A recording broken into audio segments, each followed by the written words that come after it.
But for 90 to 100k, it's not bad value for an 86 rated card, especially in Premier League. To be fair, his attribute details is quite worthy of putting him as a striker. 85 shot, 86 dribbling, 74 physical. That obviously stands out.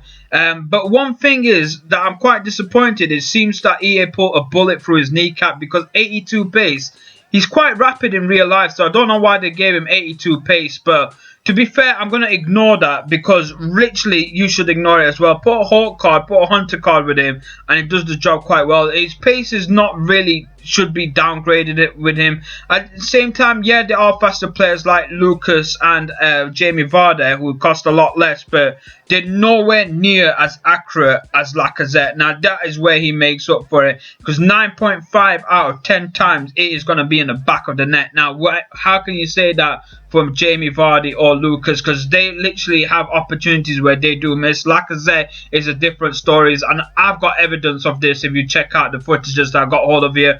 Again, another thing that you can say with Lacazette is you can have a bit of fun with him. Check out some of the flicks that I'm doing. It confuses my opponents, and then boom, outside the box. Obviously, he missed at that point, but you can forgive that, because it's one of them things, high risk, high reward, and that is where Lacazette works perfectly. There's other stuff. Obviously, he tries to does as much as he can do to get hold of the ball. He's quite aggressive, and when it does finally get hold of it, he does make the most of that opportunity. If you get that narrow window of a gap and you hit that shot button, it is going to be a devastating force, because your opponent keeper is going to end up diving for it to try and get hold of that ball. And your defenders as well, your opponent defenders may have a difficult time with his dribbling. Now, that is something that Lacazette does in real life. You see the way he just turned on the ball. Again, that's quite easy to do. It's a simple skill move where he just flick the analog around. But Lacazette does that quite a lot in real life. If you ever do watch his games, like, he is pretty much constantly, the way he actually portrays himself is to position himself quite nicely, get into the back of the box, confuse the defenders, and then boom, it's in the back of the net. And Lacazette, again, he wins balls over the air. That is something he seems to do quite often. I guess it's to do with his physicality, his strength as well. He does push opponent defenders quite off edge, and his ball control is incredible. Weak foot as well at 4-star. Now, that was a weak foot shot. It doesn't look like it was a weak foot shot for sure, but at the same time, that's where his magical work is. Like, he is literally being able to utilize both foot, no matter what opportunities you can create, whether it be from the left hand side, you're coming in from the right hand, or even just straight forward. One way or another, you press that shot button, it's going to work. Whether you want to do a long shot, whether you want to do a low driven shot, whether you even want to chip it over, these are all things Lacazette covers it quite well. That was from his strong foot, and literally that was a rapid bullet train hitting on the back of the net. And again, like I said, that is where he works quite well with.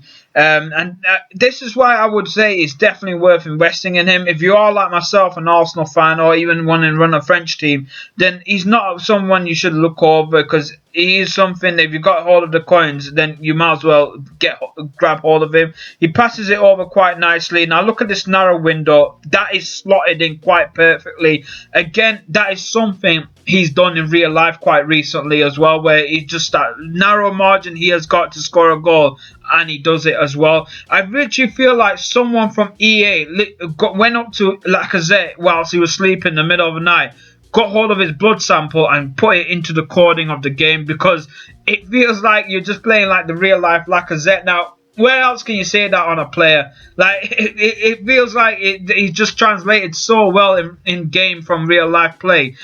Free kicks apparently he's decent at, but forgive me for that, because I'm still learning free kicks. Obviously, it's confusing me a bit at the moment with some of the updates that they have put in. But again, that is something that if you have kind of mastered in, then it might be worth looking at him to be a free kick taker as well.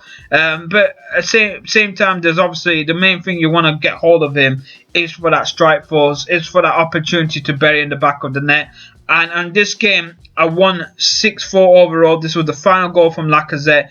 And that was 5 goals in this game by Lacazette himself. Like, literally 5 goals in one game on Rivals. Now, where can I hardly say that it was just an incredible game overall. And if, for those of you who join me on Twitch in real life as well, or in real life when I was streaming, I would say, then you know I played obviously the 6 games overall, 12 goals he scored, 2 assists, 1 yellow card, probably to a player that I wanted to foul anyway with him because it was just purely in the way. But ignore that really, because he just portrayed himself overall fantastically. And there were games that I ended up drawing 1-1. But again, Lacazette was the goal scorer. The footages that I've got hold of does not do half as much justice as he played when I was streaming. So hell, this is why my Godfather level will be 8 out of 10 stars. Now, I know what you guys are going to say. I've literally boosted him up on this vid, and there's hardly any cons I've mentioned. Obviously, the pros and cons are there.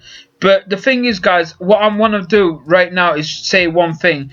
I managed to play on loan games with Aguero and some legends. Obviously, they're going to be a lot better than Lacazette. And I have to reflect it from coin value to the player as well.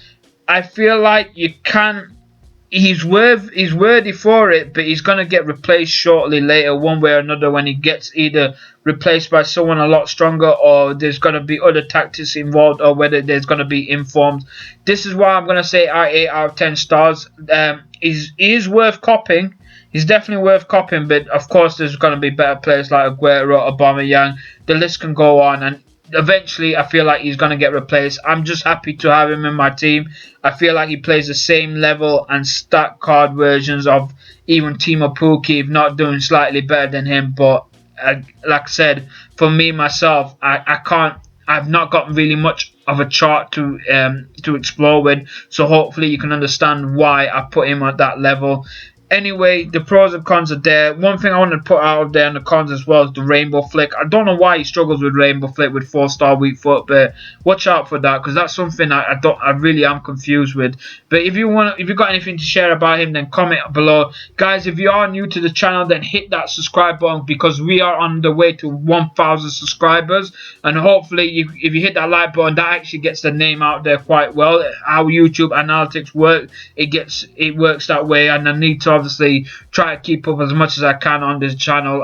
There's definitely a lot more FIFA 20 vids coming out soon. I'm going to do a review of the game. Pack opening, I'll definitely be back on for more pack openings on Twitch and recording it for YouTube as well. So definitely worth coming on board. Like I said, like the content, share if you can, show some support, comment below, do all the fancy stuff. But hell, for now, that is all me done and dusted. Peace up. Group A, we got Clubberg, Berg,